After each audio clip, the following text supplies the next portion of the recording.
I used to believe my marriage was solid, steady, reliable, the kind of relationship others admired from a distance.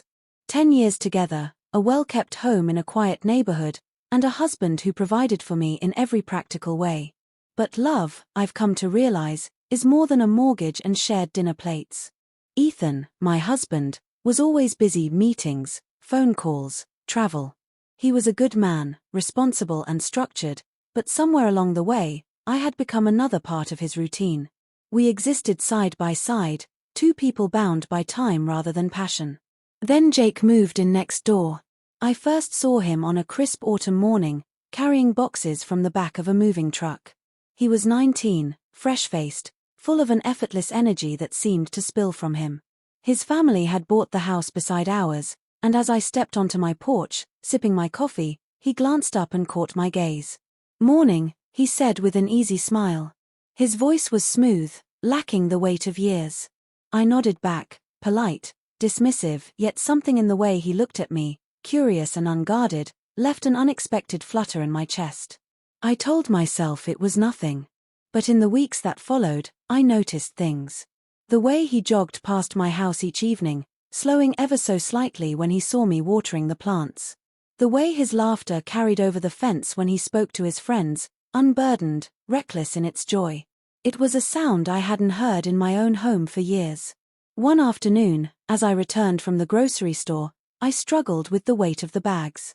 Before I could reach the door, Jake appeared beside me. "Here, let me help," he offered, his hand brushing against mine as he took a bag. His skin was warm, his grip strong. "It's all right, I've got it," I said, but I didn't step back. He grinned. "No offense, but you look like you could use an extra pair of hands." I laughed, a real, genuine laugh, and for the first time in a long while, I felt seen. Ethan arrived home late that night, as usual. I watched him loosen his tie, his mind already elsewhere, lost in schedules and figures. When he finally spoke, it was to ask about dinner. I thought about telling him about the way I felt invisible, about the way a 19-year-old neighbor had noticed me in a way he hadn't in years. But the words sat heavy on my tongue, unspoken. Instead, I turned off the lights, lay beside him in the dark, and stared at the ceiling. I told myself it was nothing. I wanted to believe it. But deep down, I already knew I had stepped too close to the edge. And once you realize there's something missing, the hunger to fill it becomes impossible to ignore. It started with small moments. A glance that lasted too long. A conversation that lingered past what was appropriate. A thrill curling in my stomach at the sound of Jake's voice. I told myself it was harmless.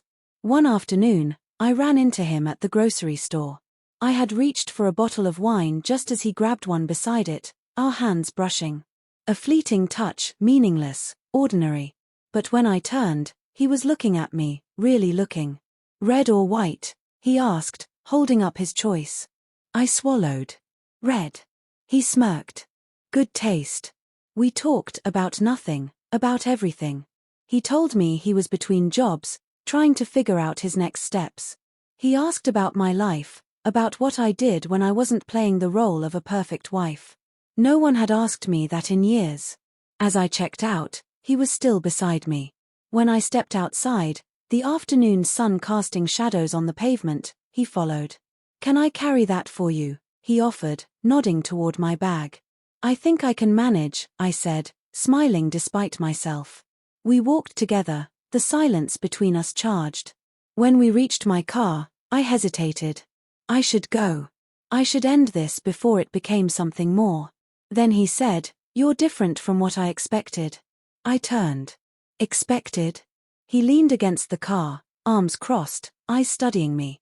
"When we moved in, I thought you'd be like the rest of the neighbors. Polite, distant. But I don't know, real." Something in me shifted. Before I could respond, a gust of wind kicked up, sending my hair across my face. Instinctively, Jake reached out, tucking a stray strand behind my ear. His fingers barely grazed my skin, yet the contact sent a ripple through me.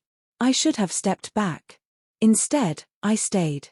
His hand dropped, but the moment hung between us, fragile and dangerous. He exhaled softly, as if weighing a decision, then said, "I should let you go." "Yes," I murmured, though neither of us moved. A car honked in the distance, shattering the moment. I blinked, reality rushing back. Without another word, I turned, got in my car, and drove away. That night, as I lay beside Ethan, his back turned to me in sleep, I touched my cheek where Jake's fingers had been. It was just a moment, I told myself. But even then, I knew some doors, once opened, can never be closed. It didn't happen all at once. It began with small, calculated risks, text messages exchanged in secret, glances stolen across the driveway, conversations stretched just a little too long. Then, one evening, the inevitable happened. Ethan was away on business. The house felt too quiet, too empty. I poured a glass of wine, sat by the window, and watched the sky darken. My phone buzzed. "Jake, can I come over?" I should have said no. Instead, I typed the one word that changed everything. Me, yes. Minutes later, he was at my door. I opened it without hesitation, and the sight of him, shirt slightly wrinkled, hair tousled from the wind, sent a pulse of heat through me. "You sure about this?" he asked, voice low. I wasn't. But I stepped aside anyway. The moment the door clicked shut, restraint unraveled. His hands found my waist, my fingers curled into his shirt, and suddenly, there was no space between us. The kiss was urgent, reckless, weeks of stolen moments crashing into this one, undeniable truth. I wasn't thinking about Ethan. I wasn't thinking about consequences. I was thinking about how alive I felt. That night, we existed in a world separate from reality. In his arms, I wasn't a wife. I wasn't someone's obligation. I was just wanted. But real life has a way of creeping back in. The next morning, as I stood at the sink rinsing coffee cups, Jake wrapped his arms around me from behind, pressing a lazy kiss to my shoulder. It should have felt right. Instead, a weight settled in my chest. "This can't be real," I whispered. He turned me to face him, brushing a thumb over my cheek. "Then let's keep pretending." For a while, we did. Secret meetings in the late afternoon, fleeting touches in the shadows, whispered words exchanged like promises we both knew we couldn't keep. Each moment was intoxicating, each risk thrilling. But with every stolen kiss, every whispered lie, the weight of it all grew heavier. Then, one evening, I caught a glimpse of reality staring back at me. I was leaving Jake's house, the sky tinged with the deep hues of dusk, when I felt it, a presence, watching. My heart pounded as I turned. Across the street, my neighbor, Mrs. Langley, stood frozen on her porch, eyes locked onto mine. For a long, unbearable moment, we stared at each other. She didn't speak. She didn't have to. Shame crawled up my spine. That night, as I sat across from Ethan at the dinner table, I could barely meet his eyes. His voice faded into background noise, his presence a reminder of the life I was slowly unraveling. I had always known this couldn't last. But for the first time, I wondered if I was about to lose everything. The silence between Ethan and me had always been comfortable, expected, even. But tonight, it was different. It was sharp, loaded, suffocating. I knew he had noticed. He hadn't said anything, but there was something in the way he watched me across the dinner table, his gaze lingering a second too long, his fingers drumming against the wood as if waiting for a confession I wasn't ready to give. Mrs. Langley's stare haunted me. Every time I stepped outside, I felt it. A silent warning, a quiet judgment. It was only a matter of time before she spoke, before my world collapsed. I told myself I should end it. That I would end it. Then Jake sent a message. "Jake, come over. One last time. One last time."